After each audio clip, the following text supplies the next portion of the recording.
Hi, Bobcats. It's me, Miss Lofton, and we're here with another installment of Wishtree. Sorry, this is getting posted a little bit late.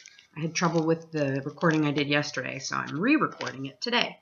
The chapters are a little longer, so we're going to only do 2 this time. Chapter 19. Long after midnight, Samar came to visit me. She wore a blue robe. Her dark curly hair was pulled back in a loose ponytail. Her eyes held moonlight in them. She sat at the base of my trunk on her blanket.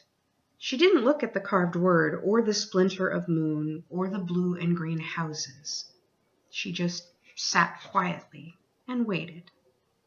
It always took a little while, but it always happened.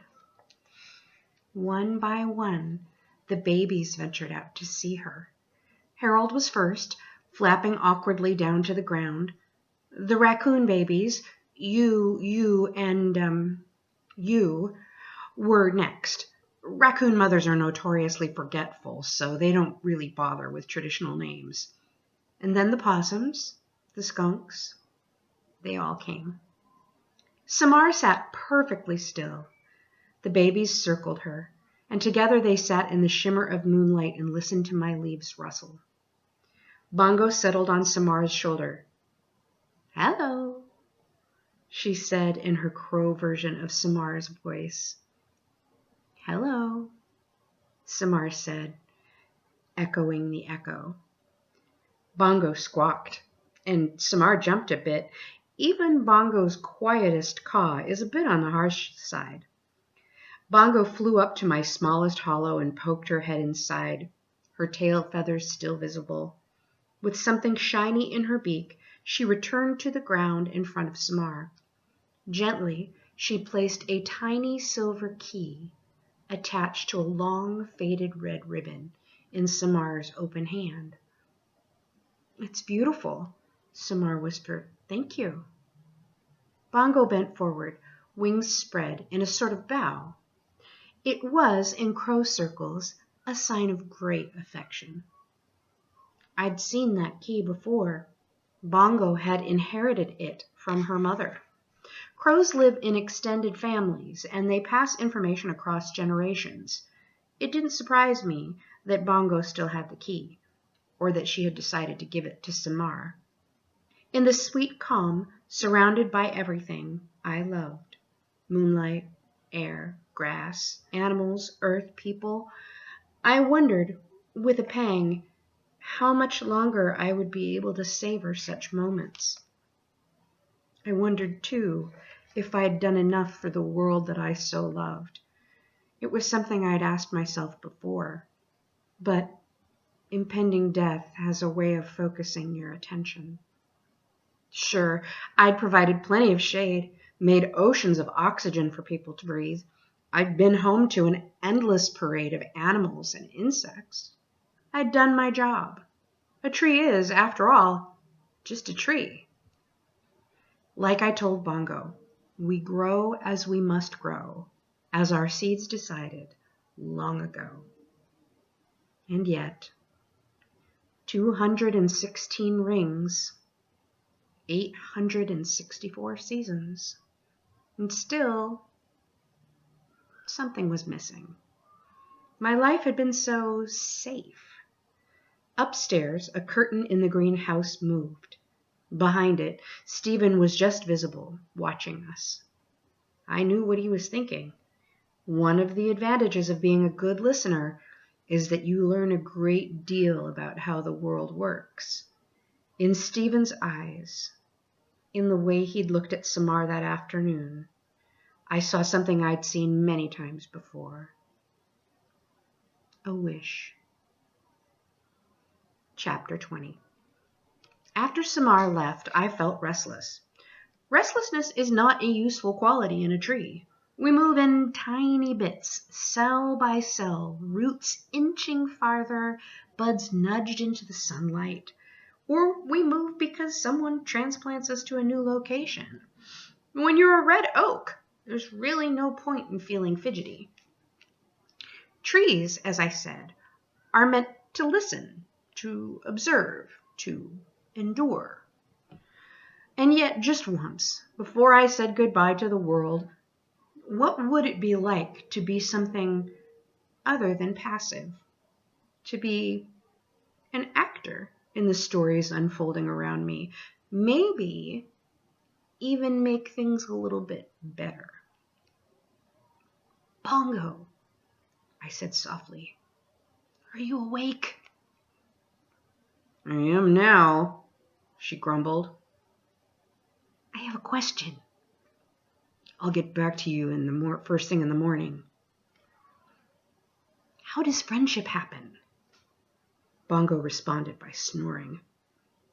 I could tell the fake snore. Her real snores are so loud that they scare the baby possums. I'm serious, I said. Bongo groaned. Oh, I don't know. It just happens. But how does it happen? Friends have things in common, Bongo said, and there you go. Your answer in 5 words. See you in the morning, pal.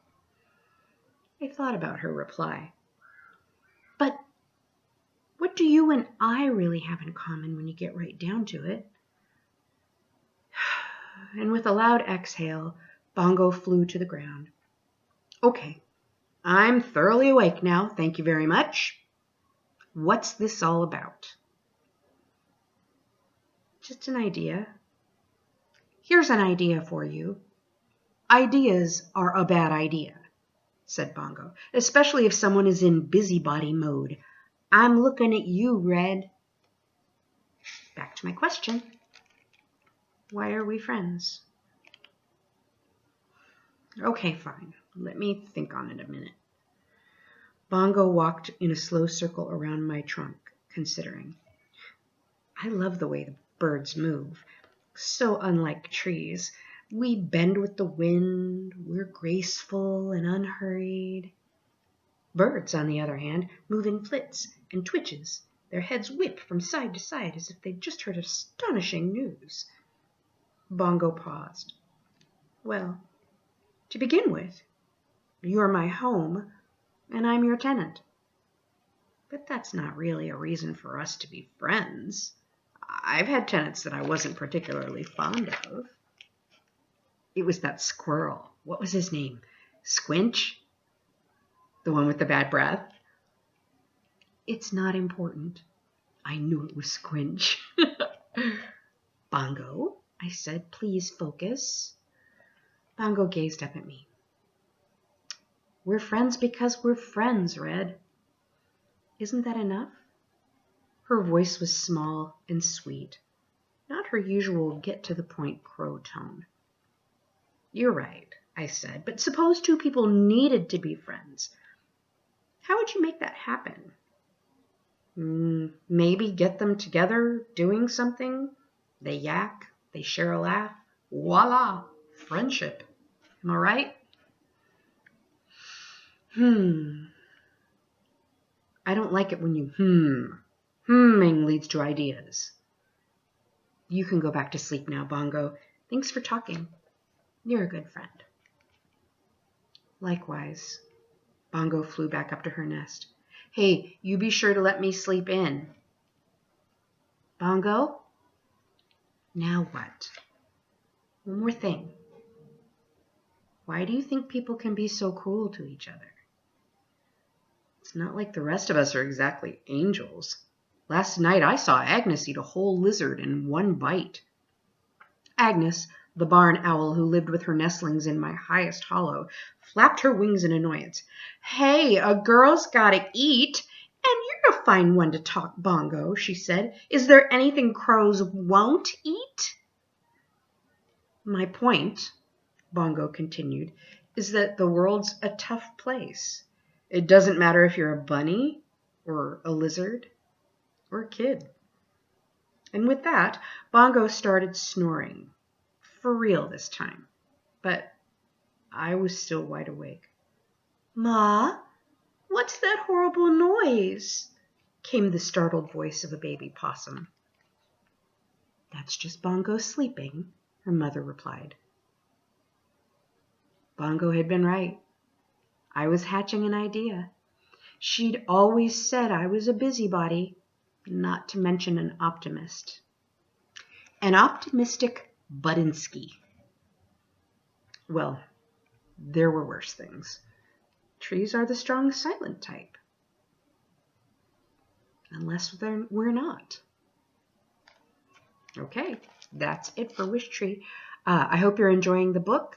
I'd love to hear from any of you that are actually listening. If you want to email me at clofton, Lofton, at pusd11.net. I'd love to hear what you think of the book.